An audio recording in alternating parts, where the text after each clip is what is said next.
They laughed as the old cowboy took the deed and the lead rope, like they were watching a man walk to his own grave. Mark Bates stood in the main barn of the Double C Ranch with his hat in his hands. The July heat sat heavy in the air, and dust floated in the sunbeams like tiny ghosts. Mark had breathed that dust for 40 years. It lived in his lungs and in the cracks of his hands. The barn smelled like hay, leather, and horse sweat. Most days, that smell felt like home. Today, it felt like a goodbye he did not choose.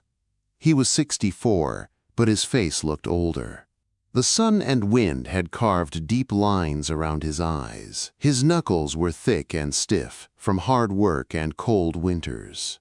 He wore his best shirt, starched and clean, even though the collar scratched his neck. He did not dress up for Jensen Clark. He did it for the ranch itself and for the memory of Jensen's grandfather, Arthur Clark. Arthur had promised Mark he would be taken care of when the time came. Jensen Clark paced in front of the ranch hands like a man who could not stand still. He was not even 30. His jeans looked too new, his boots too fancy, and his watch flashed gold every time he moved his wrist. He stared at the men like they were tools on a wall, not people. "All right," Jensen said, loud enough to fill the barn. "Let's get this over with. I have a meeting in Bozeman at 4. We're trimming the fat, restructuring. The ranch can't run on feelings anymore. Granddad is gone, and so are his soft ways." The men shifted. Nobody spoke. Mark felt a tight pull in his chest. Arthur had known every hand by name. He had treated the land like it mattered. Jensen only cared about numbers. Jensen pointed toward Mark without even looking at him. "Mark Bates has been here a long time. Too long. The reports say he's working at half the speed of the younger guys. Insurance on him costs too much. So today is his last day." A low sound moved through the group, like thunder far away. Some men looked down at the floor, ashamed. Some stared at Jensen with anger. They all knew Mark was first awake and last asleep. They knew he could calm a sick horse with a touch and a quiet voice. Jensen kept going, enjoying the silence.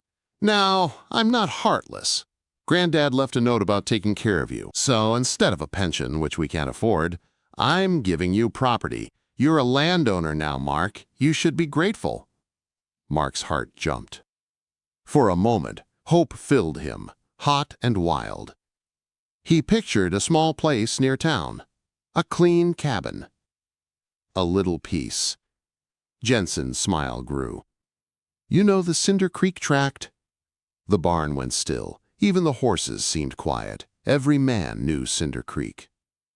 It was rock and dust, 5 miles out, a hard place where rattlesnakes hid in the shade and flash floods tore the ground apart. Grass barely grew there. Nobody chose to live there. "There's a structure on it," Jensen said, and the laugh in his throat finally slipped out. "Old Trapper Shack. The deed is yours." Mark's hope turned cold. Jensen snapped his fingers. 2 stable boys led a horse into the aisle. The animal fought the rope, head tossing, eyes wide with fear. His coat was gray-black, under layers of dried mud and filth. Burrs clung to his mane. His ribs showed sharp under his skin.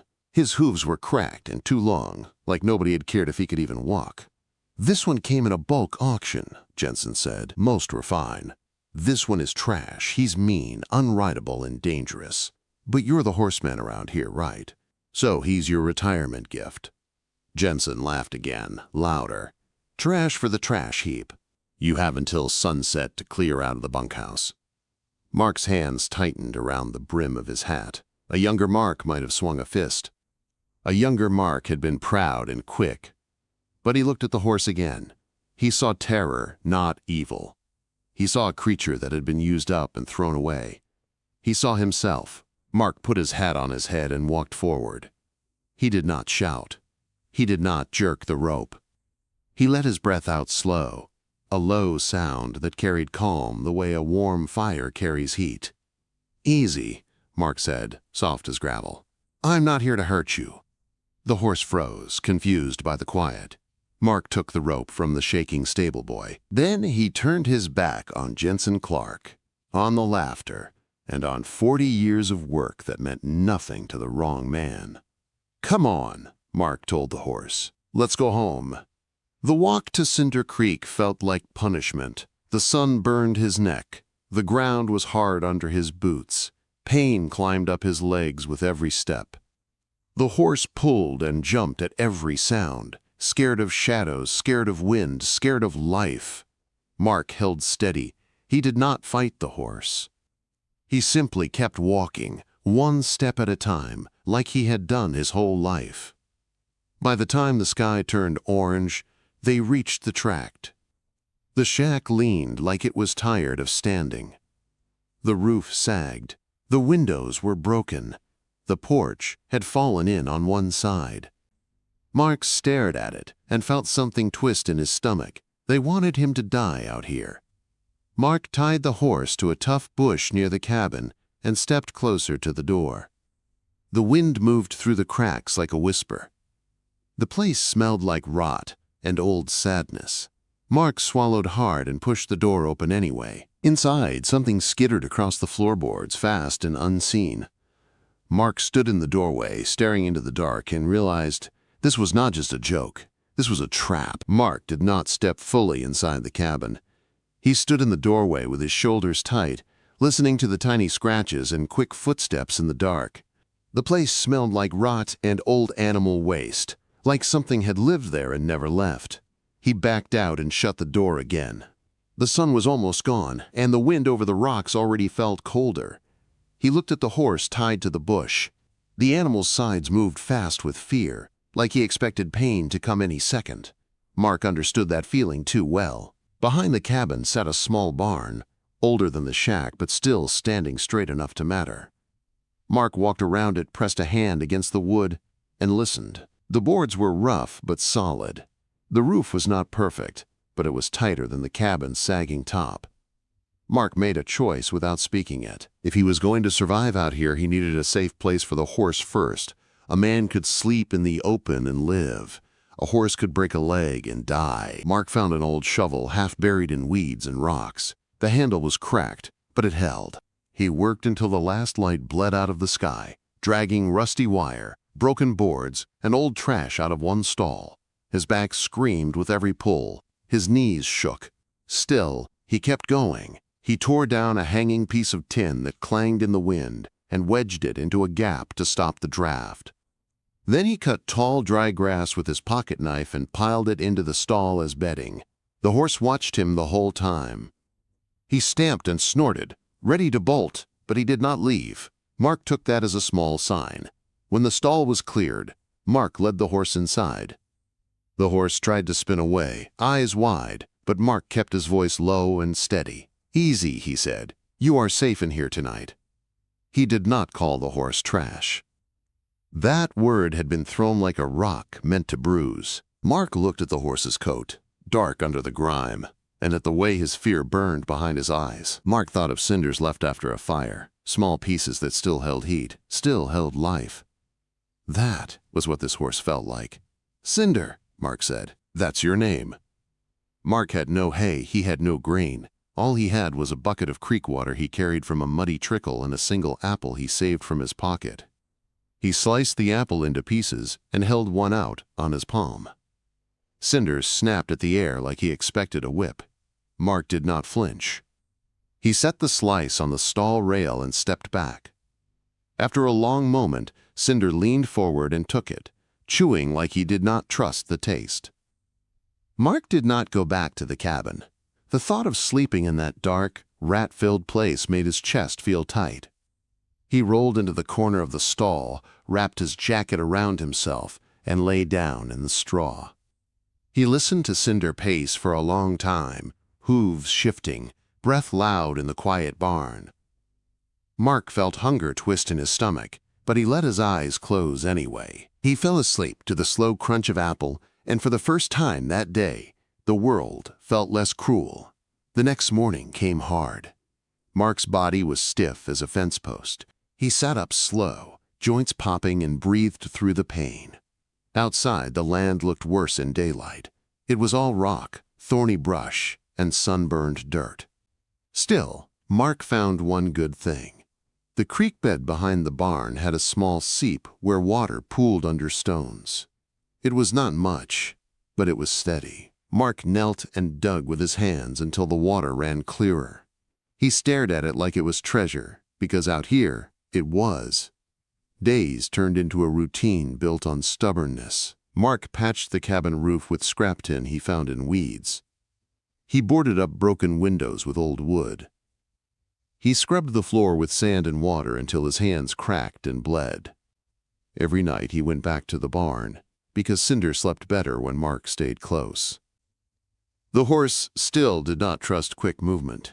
If Mark lifted an arm too fast, Cinder jumped like he expected a blow. If Mark carried a broom, the horse trembled and sweated. Mark noticed every fear, every flinch, every panic. He started moving like a man walking through a church, slow and careful, as if loud noise could break something holy.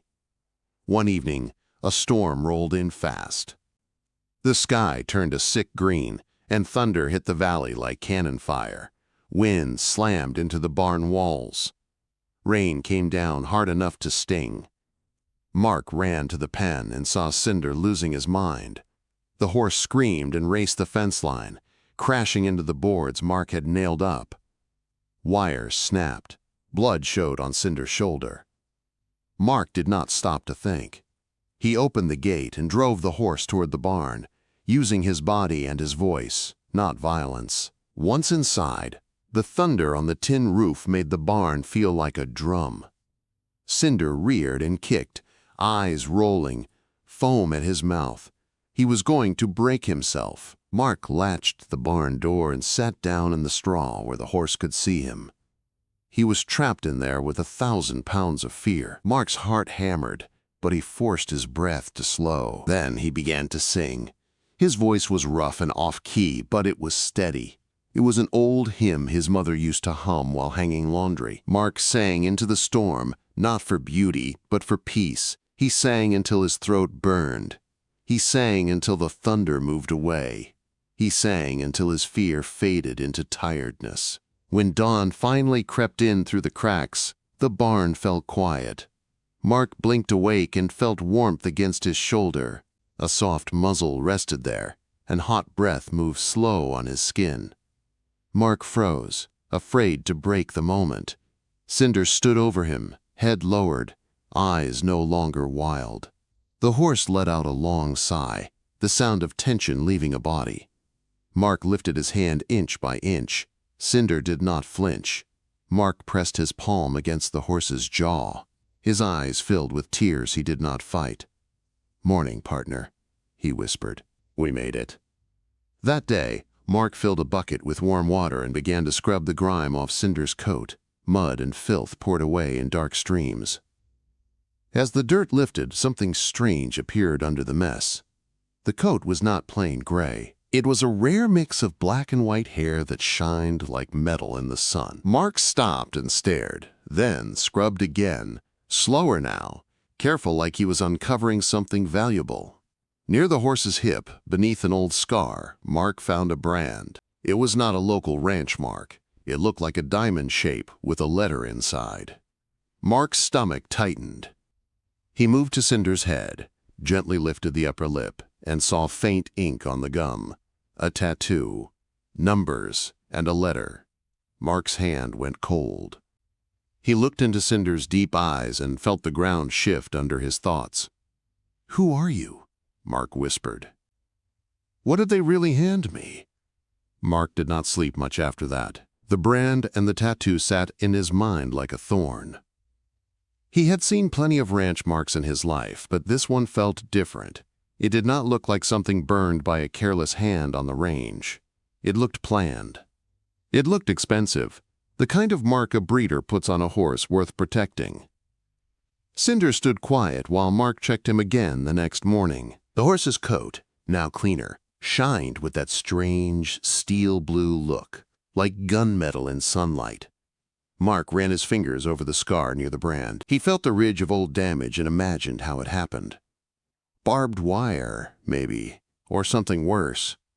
Then he lifted Cinder's lip and stared at the faded ink on the gum. Mark could not read it fully, but he could tell it was not random. It was a record. a number that meant someone once cared enough to track him. Mark had no internet out here, no phone signal most days. And even if he did not trust the Double C to stay out of his business. Jensen Clark had lawyers and friends in places that could make trouble. Mark knew that kind of power. It was quiet, and it could crush a man without ever showing its face. So Mark did what he had always done. When a problem felt too big, he kept working. He fixed what he could with his hands, because hands were honest even when people were not. He repaired the paddock fence with stronger posts and tighter wire, checking each line twice. He cleared more brush and rock, opening a small area where grass actually tried to grow. He dug around the seep in the creek bed, lifting stones and shaping the dirt so the water collected into a small pool. Day by day, the trickle became steadier. It still was not much, but it was enough to fill a trough and keep Cinder drinking without fighting mud for every sip. Mark used his last savings to buy feed. He drove into town in his old truck before Jensen blocked the road, filling the bed with sacks of grain and cheap hay.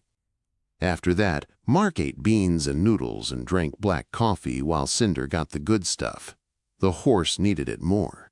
Mark did not say that out loud, but his heart lived by it. Cinder filled out fast once his belly stopped starving. The sharp lines of ribs softened, then disappeared under new muscle. His eyes changed too. They were still cautious, but the constant panic faded. He started coming to the fence when Mark stepped outside. He started watching Mark's hands like he was learning their language. Mark never rushed him. He brushed, fed, spoke low, and let quiet do its work. But the questions would not leave. 3 days later, Mark hitched a ride into town with a neighbor who delivered mail out to the rural boxes. He bought a few supplies and stopped at the clerk's office, because there was only one person in this town who could dig up truth without making a show of it. Martha Higgins sat behind the counter with reading glasses low on her nose. She was around 60, sharp-eyed, and tough as leather. Folks said she could file paperwork with one hand and cut down a liar with the other. When she saw Mark, her face softened, but her voice stayed firm. "Well," she said, standing. "Look who survived Jensen Clark's little retirement party." Mark gave a tired half-smile. "Barely." Martha leaned in, lowering her voice. "I heard what he did." "People are talking." "Let them talk," Mark said. "I need help with something else." He pulled a small folded paper from his pocket. On it, he had drawn the brand as best he could, and beside it he had written the tattoo numbers he thought he saw, even though some were faded. Martha looked down at it. Her eyes narrowed. Then she looked back up at Mark, serious now. "Where did you see this?" Quote, "On the horse Jensen gave me," Mark said. "The trash horse." Martha's mouth opened for a moment, then shut. "Mark," she said slowly, "that boy is too dumb to know what he's holding most days. Bring me the details again." Mark told her everything in a low voice. The brand, the tattoo, the way Cinder moved once he had food, the way his coat shined under the dirt. Martha listened without interrupting. When Mark finished, she nodded once, like a judge hearing a case. "I can run this," she said. "Not from my office computer, not where anyone can walk in. I'll do it from home." Mark hesitated. "I don't want trouble landing on you." Martha snorted. "Trouble has been landing on me since you were in short pants, Mark Bates." "I'll be fine." Before he left, Martha flipped open a thick map binder and pulled out old survey papers. She slid one toward Mark, tapping it with her pen. "About that land," she said. "Cinder Creek." Mark's face tightened. "It's rock and snakes."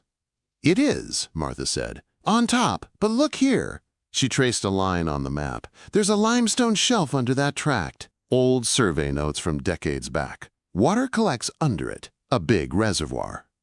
Mark stared at her. "Water?" Martha nodded. "In Montana, water is money. Water is power.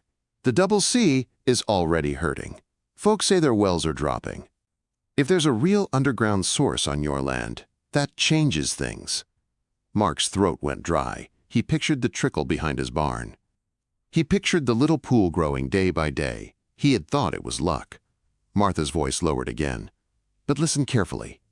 In this county, water rights and land rights don't always match. Sometimes the water rights were separated long ago and sold off. Jensen might still own the legal right to the water even if you own the dirt. Mark felt anger rise, slow and hot. Even out here, Jensen's hand might still be reaching for his throat. Martha held his gaze. "Be careful, and do not sign anything Jensen puts in front of you." Mark nodded. "I won't."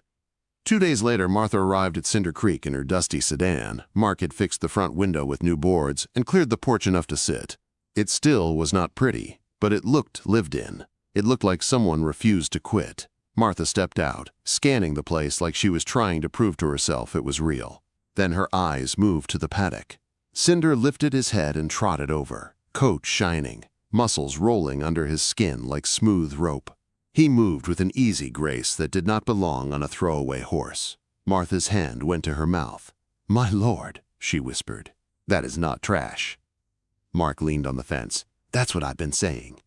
Martha pulled a folder from her purse. Her hands were shaking. "Mark," she said, voice tight, "you need to sit down." Mark's stomach dropped. He sat on the porch step, his knees suddenly weak. Martha opened the folder and read from a printed page. "The tattoo matches a registry entry, Jockey Club. Reported stolen 3 years ago out of Kentucky." Mark felt the world tilt. "Stolen," he repeated. Martha nodded. "His registered name is Northern Dancer's Echo." Mark looked at Cinder, who was watching them with ears forward, calm as if he already knew the truth. Martha swallowed. Sire was a Kentucky Derby winner. Dam was a quarter horse cutting champion, an experimental cross for speed and handling. He was insured for $200,000 as a yearling. Mark's breath left him in a slow, stunned exhale. Jensen had handed him a fortune like it was trash. "And it gets worse," Martha said. "If someone realizes what he is, they'll come looking. And they won't come polite." As if the words summoned trouble, a cloud of dust rose on the road. A black truck came fast over the dirt, shiny and aggressive, like it was angry at the land itself. Mark stood, eyes narrowing. He knew that truck. Jensen Clark stopped hard at the gate, jumped out, and walked up with his sunglasses on, and his mouth already shaped for a fight. But then Jensen saw the green patch of pasture fed by the little spring. He saw the repaired cabin. And then he saw Cinder, shining like a weapon in the sun. Jensen's smile vanished. Mark stepped in front of the gate and held it closed with one hand. Jensen took off his sunglasses slowly, staring at the horse like he was staring at money. "That's," Jensen said, voice low, "that's the nag." Mark did not move. "That," Mark said evenly, "is my horse." Jensen's eyes snapped to Mark, hard and greedy. "I'm taking him back," Jensen said. The transfer was a mistake. Mark felt something settle inside him, something heavier than fear. "No," Mark said. "You're not." And for the first time, Jensen Clark looked at Mark Bates like he had just realized the old cowboy still had teeth. Jensen did not step away from the gate. He stood there with his hands on his hips like he owned the air around him. His eyes kept sliding past Mark to the horse, measuring muscle and shine like a man counting cash. "You really fixed him up," Jensen said, voice smooth, but his jaw tight. "That's ranch property. I loaned you a sick horse to nurse back. You were supposed to bring him back when he was useful." Mark's face stayed still. "You called him trash. You told me to take him and get off your land. I have the deed, and I have the bill of sale." Jensen's smile came back, colder this time. "You think paper stops me? I have lawyers who can bury you in court until you die. I can claim you stole him. I can claim you tricked an old man's family into giving away ranch assets." Mark felt his stomach twist, but he did not step back. He had lived through blizzards, broken bones, and years of loneliness. He would not fold now because a rich boy learned a new threat. "Get off my land," Mark said. The words came out steady, simple, final. Jensen's eyes narrowed like a snake finding a warm rock. He leaned closer, close enough that Mark could smell expensive cologne. "Enjoy your little dream," Jensen whispered. "It won't last. I'm going to crush you." He turned and walked back to his truck, gravel popping under his boots. Before he climbed in, he looked once more at Cinder. The horse stood quiet behind Mark, ears forward, watching Jensen like he did not like the man's energy. Jensen slammed the door, spun his tires, and tore down the road in a storm of dust. Martha stepped onto the porch, her arms crossed. "That boy is poison," she said. Mark watched the dust settle. "Poison can still be beaten," he answered. But even as he said it, he felt the truth. Poison does not always kill fast. Sometimes it kills slow. The next morning, Mark woke up to a fence line hanging loose. The wire had been cut clean in 2 places. Not broken by an animal. Not worn down by weather. Cut. Mark's chest tightened as he ran to the paddock. He expected to see hoofprints leading away into the rocks. Cinder stood near the barn, head high, as if he had decided he would not run even if the gate was open. Mark let out a breath he did not know he was holding. He went to the cut wire and stared at it. Jensen had not come to talk. He had come to hunt. That same day, a sheriff's deputy drove up in a county vehicle. The man looked uncomfortable, like he would rather be anywhere else. He handed Mark a thick envelope. "Mr. Bates," the deputy said, clearing his throat, "you've been served." Mark opened it with stiff fingers. Lawsuit. The name at the top hit him like a slap. Clark versus Bates. It accused Mark of fraud, theft, and manipulation. It even claimed the land transfer was done under pressure, like Mark had forced Jensen to give it up. Mark read the words twice, then looked up at the deputy. "You know this isn't true," Mark said. The deputy looked away. "I don't decide truth. I deliver paper." After the deputy left, Martha arrived again. She read the papers with tight lips. "He's trying to drown you," she said. "Not with water. With ink." Mark looked toward the creek. The small pond he had shaped from the seep was fuller now. A steady overflow ran down into the dirt. Water, growing stronger every week. Mark felt a strange fear. Not fear of losing his cabin, not fear of losing a lawsuit. Fear that Jensen's eyes had looked at the water with hunger. 2 days later, Jensen made sure Mark could not easily leave. A massive tractor appeared on the only road leading out toward the highway. It sat across the path like a dead animal too big to move. A sign was stuck in the dirt beside it, written in bold letters. "Broke down. Private ranch equipment. Do not move." Mark stared at it from his truck, fists tight on the steering wheel. The tractor was not broken. The tires were clean. The engine was quiet. It was a wall. He could not drive around it without dropping into a ditch. He could not push it. He could not call a tow company without cell service, and that was the point. Jensen wanted Mark hungry, trapped, and desperate. Mark drove back to the cabin with his jaw clenched. He walked into the barn and leaned his forehead against Cinder's neck. The horse was warm and steady, smelling like clean sweat and hay now. Mark felt something in his chest loosen. "They want us to quit," Mark whispered into the mane, "but we are not quitting." The next morning, Mark saddled Cinder. He had not ridden the horse hard yet, but he had trained him enough to trust the saddle and the bit.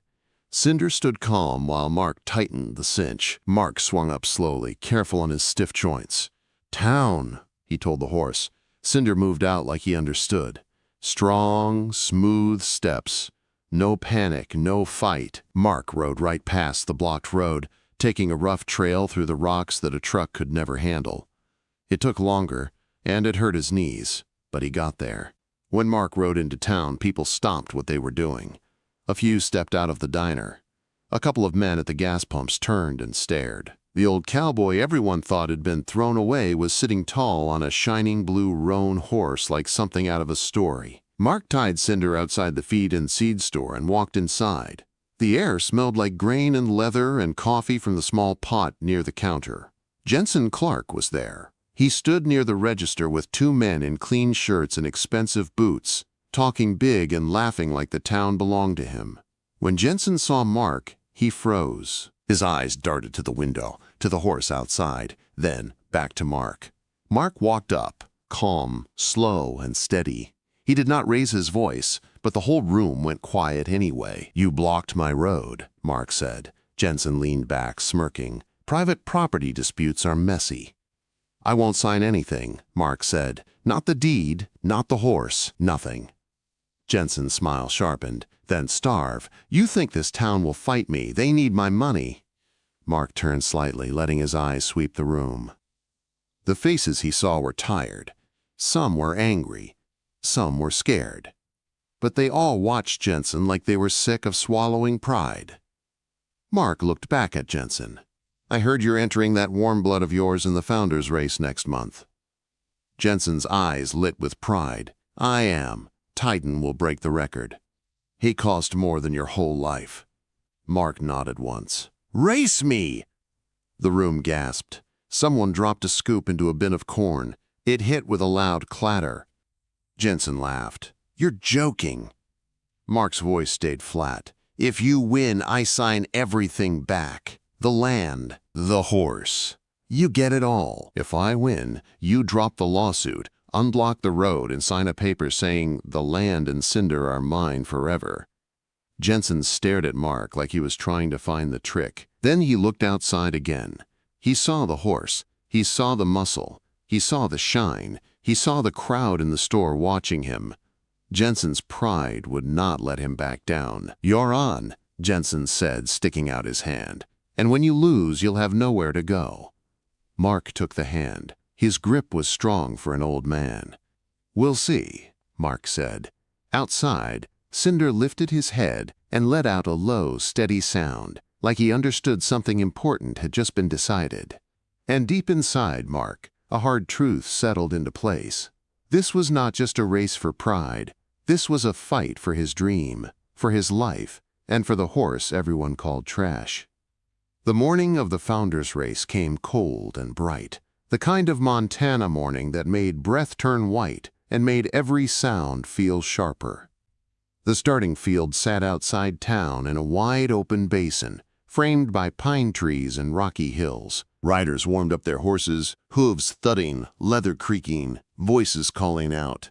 The air smelled like sweat, hay, liniment, and nervous fear. Jensen Clark arrived like it was a show, not a race. His truck shined, his crew wore matching jackets, and his horse, Titan, looked like a living statue. Titan was huge, chest wide, neck thick, coat a clean red-brown that glowed in the sun. Jensen sat on him in polished gear, boots and helmet perfect, hands tight on fancy reins. Titan's tack was heavy and complicated, straps crossing his face and chest like restraints. Mark Bates came quiet. He rode in with no crew, no banners, no noise, just him, his worn hat, and Cinder. The blue roan coat caught the light, turning the horse into something that did not look real. People noticed. Heads turned. Whispers moved through the crowd. "That's Mark Bates," someone said. "That's Jensen's Trash horse." Another voice answered, then stopped, because the horse outside did not look like Trash anymore. Jensen saw them and smiled the way a man smiles when he thinks he has already won. "You look ridiculous," Jensen called, loud enough for others to hear. "That horse is going to break himself in the canyons. When he does, don't come crying to me." Mark did not answer. He kept Cinder walking slow, letting the horse breathe, letting him see the chaos without fear. He leaned forward and rested a hand on Cinder's neck. "We don't race his race," Mark whispered. "We run ours. Easy first, smart. Then we let them burn out." Cinder flicked an ear back, listening. His body felt strong under Mark, steady, ready. The starter stepped forward. The riders lined up, hooves dancing at the edge of control. The pistol cracked. The pack surged forward like a wave. Jensen forced Titan ahead right away, pushing hard, fighting for the front. He used his legs, his hands, his whole body like he was trying to control a storm. Titan's ears pinned back, already tense. The first miles were flat and fast, and Jensen acted like the finish was just around the corner. Mark held back. He let Cinder settle into a smooth, ground-eating trot that saved energy. Riders flew past Mark early, chasing Jensen like dogs after a thrown bone. Mark kept his eyes on the trail and his mind on the horse under him. Cinder's breathing stayed even. His stride stayed clean. Mark felt the horse wanting to run, but the horse listened when Mark asked him to wait. By 5 miles, the first cracks appeared. A few horses started blowing hard. Riders' hands got rough. A man ahead yanked his reins too hard. and his horse stumbled, nearly going down. Mark slipped around them, without drama. Cinder moved like he belonged there, like he had been born for long miles and hard ground. Then, the race hit the canyon trail. The path narrowed and dropped into rock and loose shale. This was where the Founder's Race earned its name. It was not just speed, it was survival. One wrong step could mean a broken leg. One panic could mean a fall. Cinder's months at Cinder Creek showed in every step. He knew rocky ground. He knew how to place his feet. While other horses slid and scrambled, Cinder flowed over the trail like water finding its way through stone. Mark did not push. He simply let the horse work. They began to pass people. First one rider, then two, then three. Each time Mark offered a quiet word, not for pride, but for focus. Good boy. Easy. Keep breathing. By mile 12, Mark was near the front group. Jensen was still ahead, but not as far.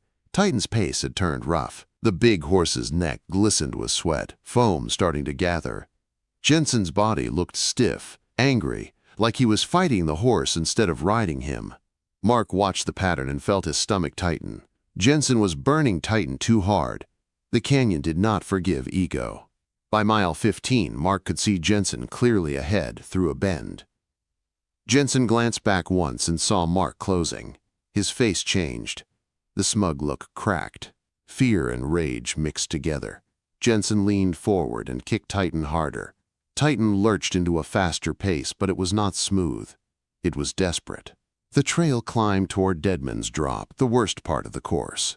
It was a narrow ledge carved into the canyon wall, with a long fall on one side and rock on the other. A storm earlier in the week had caused a slide. The path had a gap now, about 4 feet wide. Riders had been warned. Most would slow, line up, and jump clean. Mark rounded the bend and saw a Titan stopped. The warm blood trembled, head high, eyes wide. He did not want to jump. He knew the danger. He backed up, hooves scraping loose gravel. Jensen yanked on the reins. "Jump!" he shouted. "Jump, you stupid beast!" Titan tossed his head. Jensen hit him with his crop. Mark's blood ran cold. "Jensen!" Mark shouted. "Stop! You'll kill him!" Jensen ignored him. His pride was louder than reason. He drove his spurs into Titan's sides. Titan panicked.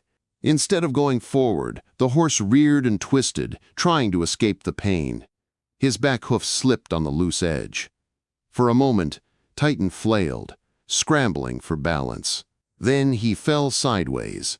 Jensen flew off, arms windmilling, and disappeared over the ledge.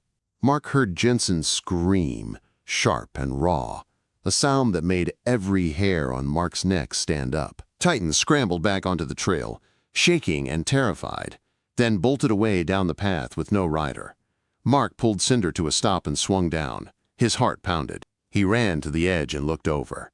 Jensen was not dead, but he was close. He had landed on a rocky shelf about 20 feet down. His leg was bent wrong, and blood darkened his jeans. Below him was open space, a long drop to the river. Jensen clung to a rock with trembling hands. "Mark!" Jensen cried, voice breaking. "Help me, I'm slipping." Mark's first thought was simple and ugly. Leave him, win, let the town see what he did to you. Mark stood there, with his hands shaking, feeling anger rise like fire. 40 years stolen. A retirement turned into a joke. A lawsuit. A blocked road. Sabotage in the night. Then Mark looked at Cinder. The horse stood still, ears forward, calm, waiting for his man to decide. And Mark remembered Arthur Clark's voice, the old rancher who had believed in him when nobody else did. Goodness costs something, Mark. That's how you know it's real. Mark swallowed hard. He pulled his lariat from the saddle horn and tossed the loop down. The first throw missed. The second landed close enough. Jensen grabbed for it with shaking hands, eyes wild with pain. "Loop it under your arms," Mark ordered. "Hold tight."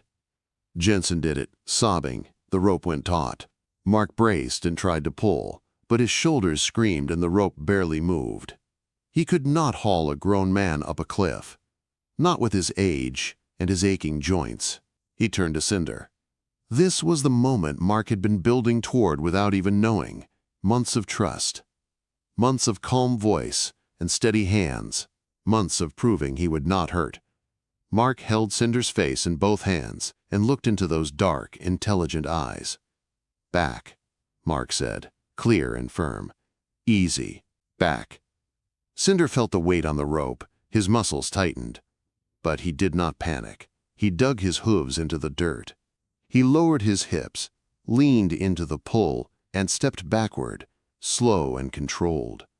The rope tightened, like a line pulled by fate. Jensen rose inches, then more, dragged up the rock by the strength of the horse everyone had called worthless. Cinder backed step by step, careful, sure-footed. Mark stayed at his shoulder, guiding him with voice and touch.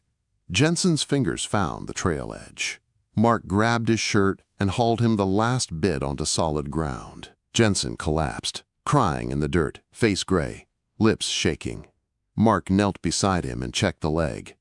It was broken bad. Jensen's eyes rolled back, and he passed out. Mark tore off his own belt. He found 2 straight branches and splinted the leg tight, tying it with his jacket sleeves and belt to keep the bones still. The work was rough but careful, the way Mark had fixed animals his whole life. Then Mark looked down the trail toward the finish. It was close enough that he could almost feel it. He could still win if he rode hard. Mark looked at Jensen, unconscious and broken. Then he looked at Cinder, standing patient, breathing steady, ready for whatever came next. Mark made his choice. He lifted Jensen onto the saddle, slow and careful, tying him in place so he would not slip. Mark did not climb back up. He took the reins and began to walk. "We finish," Mark said softly, "but we finish the right way." They came out of the canyon at a slow walk, not a race. People near the final stretch saw them and went quiet. They expected to see Jensen winning, Titan flying, crowds cheering. Instead, they saw Mark Bates leading Cinder on foot. And across the saddle lay Jensen Clark, the rich ranch heir, unconscious, carried like a wounded man in war. The silence held for a beat. Then the crowd erupted, not with polite claps, but with loud cheers that shook the air. Hats flew up. People cried openly. The town had been hungry for something real, something decent, and Mark had handed it to them. Mark crossed the finish line dead last. But nobody cared. Medics rushed in. They lifted Jensen and carried him away. Jensen stirred once, eyes barely open, and caught Mark's sleeve with trembling fingers. "You saved me," Jensen whispered. "Why?" Quote, Mark looked down at him, voice low so only Jensen could hear. "Because he's not trash," Mark said, nodding toward Cinder. "Then neither am I." Jensen's grip loosened. His head fell back. The medics hurried him away. Mark stood there in the noise and the sunlight, one hand on Cinder's neck. The horse blew out a calm breath like it was nothing. Like pulling a man up a cliff was just another job done for someone he trusted. But Mark knew the truth. The race was over. The fight was not. 2 days later, the fight moved from dirt and rock to clean white walls and quiet threats. Mark walked into the hospital in town, wearing his old hat and his plain jacket. The building smelled like antiseptic and lemon cleaner, a smell that never sat right with him. Martha Higgins walked beside him, carrying a folder under her arm like a weapon. Mark's boots sounded too loud on the shiny floor.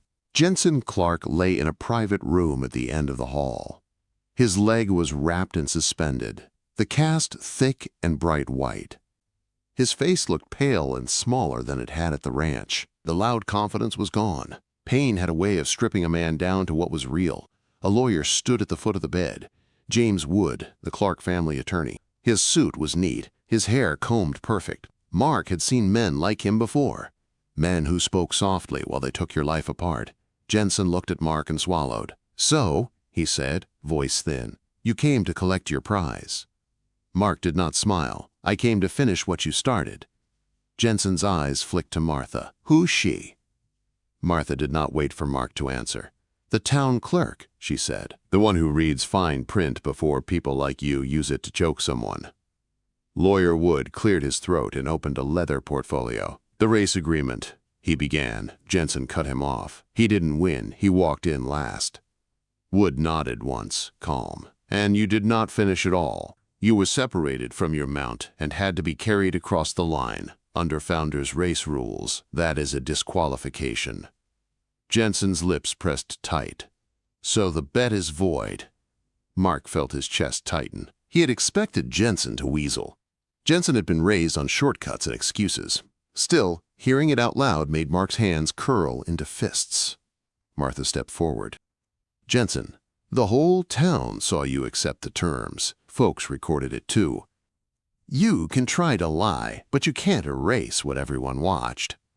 Jensen's eyes flashed, then dimmed. For the first time, fear crept into his face. Not fear of Mark's fists. Fear of losing control. Wood raised a hand. There is another matter. He looked at Jensen, then at Mark. Arthur Clark left a sealed addendum to his will. It was to be opened only if someone took possession of the Cinder Creek tract under certain conditions. Jensen frowned. What conditions? Wood read from the document, voice steady. Whichever individual is in possession of the Cinder Creek tract and successfully rehabilitates a horse on that land, proving their stewardship of land and creature, shall be granted the executive water rights for the valley aquifer connected to that tract. The room went silent. Mark felt the words sink into him slowly, like cold water into dry soil. Water rights, not just land, not just a shack. Power. Jensen stared at the ceiling like it might give him another answer. He whispered, that's not possible. Martha's eyes were sharp. It's very possible. Arthur was smarter than you. He saw what you were becoming. Wood kept reading. Arthur separated those water rights from the main ranch deed decades ago. He tied them to the Cinder Creek property. Legally, Mr. Bates now controls access to the primary underground reservoir that feeds the Double C's lower pasture and several neighboring draws. Jensen's mouth opened, then closed. His throat bobbed as he swallowed. He finally understood what he had done. He had tried to send Mark to die on rock and snakes, and instead he had handed him the key to the valley. Without water, the Double C would shrink. Without water, cattle would be sold off. Without water, the mighty ranch would kneel. Jensen turned his head toward Mark. His eyes were wet, and for once, it was not anger. It was panic. You're going to ruin me, he said. Mark could have said yes. Mark could have smiled and watched Jensen beg. 40 years of hurt rose in Mark's chest like a wave, begging to crash. Then Mark remembered Titan, riderless and terrified, running through the canyon. He remembered the cows back at the Double C that did not know anything about lawsuits or pride. He remembered the ranch hands, who still depended on paychecks. Mark took a slow breath. I'm not cutting off the animals, he said quietly. They didn't do anything wrong. Jensen blinked, confused. Then what? Mark stepped closer to the bed, voice calm and hard at the same time. You'll pay fair market value for every drop you pull, and that money goes into a trust, managed by Martha and the county, to help the small ranchers you've been squeezing and the wells you've been draining. You're going to make things right. Jensen's face tightened. And the ranch? You step down, Mark said. You put someone competent in charge. Someone who understands land isn't just a number. Jensen stared at Mark for a long moment. Pride fought inside him, but pain and fear were stronger. Finally, his shoulders sagged. He nodded once. A small, broken motion. Agreed, Jensen whispered. Wood wrote it up that day. Jensen signed with a shaky hand. The lawsuit was withdrawn. The roadblock tractor was moved before sunset. Word traveled fast, the way word does in a small Montana town. People who had been afraid of Jensen's money suddenly stood a little taller. Back at Cinder Creek, Mark sat on his porch that evening and watched the sun slide down behind the rocks. The spring behind the barn ran stronger now, clear water catching the orange light. Cinder grazed in the paddock, lifting his head now and then to watch Mark like he still did not fully believe this peace could last. But peace never lasts without one last test. A month later, a long silver horse trailer rolled up the dirt road. Kentucky plates. Clean tires. 2 people stepped out, older, dressed well, the kind of rich that did not need to show off. The woman's hands shook. as she looked toward the paddock. Mark stood, hat in hand, heart already heavy. Martha had warned him this could happen. If Cinder was truly a stolen registered horse, someone might come to claim him. Mark opened the gate and led Cinder out. The horse's coat shined blue in the sun. His ears flicked forward, curious. The woman saw him and broke. "Oh!" she cried, tears spilling fast. Echo. She walked forward slowly, like she was afraid he would vanish. When she reached him, she pressed her face into his mane and sobbed like a person finding a lost child. Cinder sniffed her pockets, then let out a soft sound, a low, friendly noise that made Mark's throat tighten. The man stepped forward and held out his hand. "Mr. Bates," he said, voice thick. "We thought he was dead. He was stolen from a transport in Kentucky. The insurance company paid out. The police told us to give up." Mark shook his hand. "He wasn't dead," Mark said. "He was just buried under someone's cruelty." The man nodded, eyes wet. "You saved him." Mark looked at Cinder, then down at the dirt. "He saved me, too." The man cleared his throat. "We came prepared to make this right. We want to pay you a reward, and we'll take him home. 50,000, more if needed." Mark's chest tightened like a rope pulling. He had known this moment could come. He had prepared for it in his head at night when the wind screamed through the rocks. He had told himself he would do the right thing. He forced himself to nod. "He's yours," Mark said, though the words hurt like a knife. "Take care of him." The woman lifted her head. She looked at Mark's face and saw the heartbreak he was trying to hide. Then she looked at Cinder, at the way the horse leaned slightly toward Mark, like his body still chose Mark without thinking. The woman and her husband exchanged a long look, the kind of look married people use when they are deciding something big without words. The man took a slow breath. "Actually," he said, voice softer, "we've been talking on the drive. Echo is retired from racing. He's found his home, and it looks like he's found his person." Mark looked up, hope and fear mixing in his throat. "Sir," Mark began, unsure. The man raised a hand. "We will transfer the papers to you. Legally, we can do it. The insurance case is closed and we want him safe. We want him happy." Mark's eyes burned. "Why?" he managed. The woman wiped her cheeks. "Because you gave him what money couldn't," she said. "You gave him peace." Mark swallowed hard. "I don't have much." The man smiled. "You have enough. One condition." Mark nodded. "Name it." "If you ever breed him," the man said, "we get the first foal. We want that bloodline to live on." Mark let out a shaky laugh that turned into a quiet sob he did not fight. He reached out and pressed his forehead to Cinder's neck. The horse breathed warm air into his hair, calm as sunrise. "Deal," Mark whispered. Time moved forward, the way it always does. The old shack did not last. Mark tore it down, board by board, and built something better. Not fancy, but strong. A solid log home with a wide porch. He planted flowers in boxes along the rail, bright colors against the hard land. He put up a hand-carved sign at the gate. "Sanctuary at Cinder Creek. Second chances live here." Word spread. Folks began bringing horses nobody wanted. An old mare with bad legs. A pony that had gone blind. A gelding too scared to be ridden. Mark took them all, one at a time, the same way he took Cinder. Slow, patient, kind. And the water kept flowing. The Double C paid fair and stopped squeezing the valley. Small ranchers started breathing easier. The town stopped lowering its eyes when Jensen's truck rolled by, because Jensen no longer ruled the place. One evening, years later, Mark sat on his porch with a cup of coffee warming his hands. The sky turned gold, then pink, then deep purple over the rocks. His joints still hurt when the weather shifted, but the pain no longer felt like a curse. It felt like proof he had lived long enough to see justice. Out in the pasture, 10 horses grazed in quiet peace. And standing watch over them, coach shining like a jewel in the last light, was Cinder. Cinder lifted his head and whinnied toward the porch, a happy sound that echoed off the canyon walls. Mark smiled and tipped his hat. The world had called them trash. A rich man had laughed and tried to bury them. But Mark Bates had built a dream out of rock and ruin, and he had done it with a horse that carried the blood of kings. And that was the secret Jensen never saw coming. If this story touched your heart, share it, leave a comment, and follow for more emotional Wild West stories.